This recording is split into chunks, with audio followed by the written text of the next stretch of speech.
Shah news में आपका इस्तकबाल है। ताज़ा तरीन खबरों के लिए देखते रहिए शाह न्यूज। అబద్ధపు హామీలతో 6 గ్యారెంటీల పేరు మీద అధికారంలోకి వచ్చి 6 గ్యారెంటీల మీద దృష్టి పెట్టకుండా, రైతుల మీద దృష్టి పెట్టకుండా, నిరుద్యోగులపైన 2 లక్షల ఉద్యోగాల మీద దృష్టి పెట్టకుండా, మహిళలపైన దృష్టి పెట్టకుండా ఇలా 2.5 సంవత్సరాలు దగ్గర రకరకాల కేసుల మీద రకరకాల అక్రమాలు జరిగినట్టు కాలయాపన చేస్తూ ప్రతి ఎలక్షన్ వచ్చినప్పుడల్లా ఏదో రకమైన జిమ్ముకు చేస్తూ పంచాయతీ ఎలక్షన్ అయిపోయి మున్సిపల్ ఎలక్షన్ వచ్చినాయి.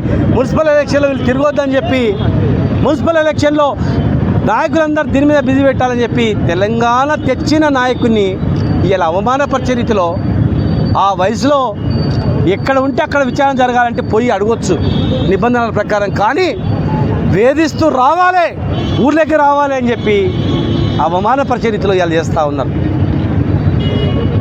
మీ నాటకాలన్నీ కూడా గమనిస్తున్నారు ప్రజలు.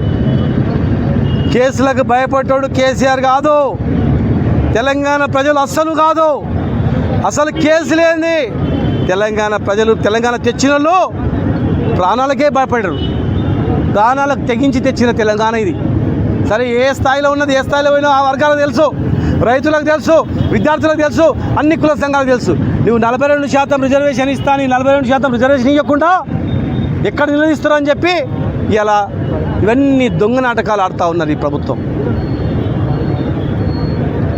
మీ నాటకాలు అన్నీ తెలుసు. ఇలా మేము చెప్తా ఉన్నాం, మీరు ఇదే విధంగా కొనసాగితే ఖచ్చితంగా ప్రజలు తిరగబడే రోజులు దగ్గరలో ఉన్నాయి. పక్కన శ్రీలంకలో ఎట్లయితే తిరగబడ్డారో, నేపాల్లో ఎట్లయితే తిరగబడ్డారో, అదే తరహా మీ సెక్రటరేట్ పైన తిరగబడి బద్దలు కొట్టి అందరినీ బగాయించేటువంటి పరిస్థితి దగ్గరలో